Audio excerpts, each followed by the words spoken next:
السلام علیکم ورحمۃ اللہ وبرکاتہ۔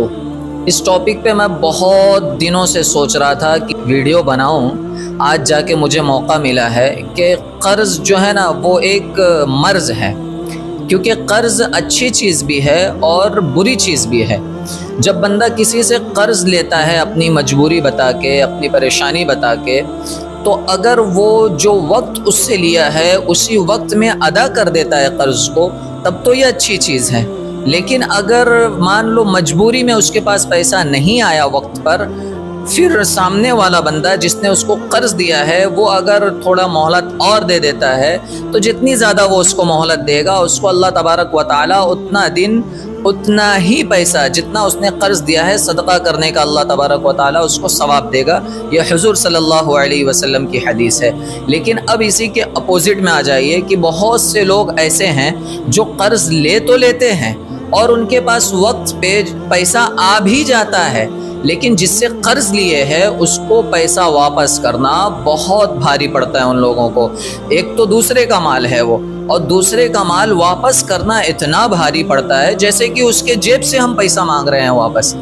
تو یہ حال ہو گیا ہے لوگوں کا۔ اللہ تبارک و تعالی نے قرآن میں فرمایا ہے وَلَا تَأْكُلُوا أَمْوَالَكُمْ بَيْنَكُمْ بِالْبَاطِلِ، کہ ناجائز طریقے سے، ناحق طریقے سے آپس میں ایک دوسرے کا مال نہ کھاؤ۔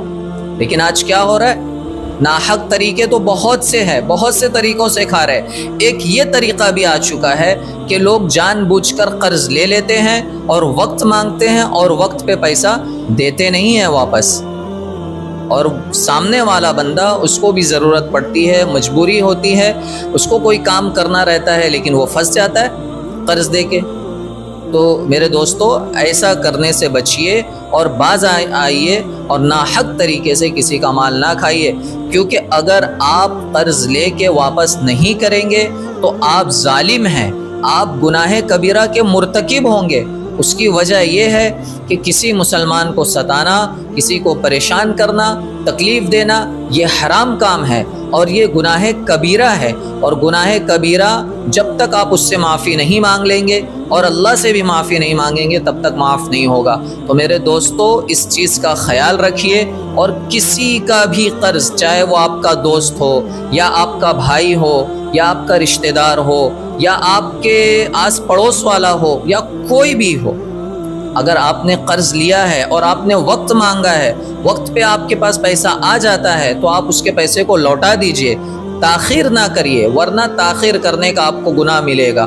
اللہ کے نبی صلی اللہ علیہ وسلم ایسے شخص کا جنازہ نہیں پڑھایا کرتے تھے جو شخص قرض ادا نہیں کر چکا ہوتا تھا، تو ایسے شخص کا اللہ کے نبی صلی اللہ علیہ وسلم جنازہ بھی نہیں پڑھاتے تھے۔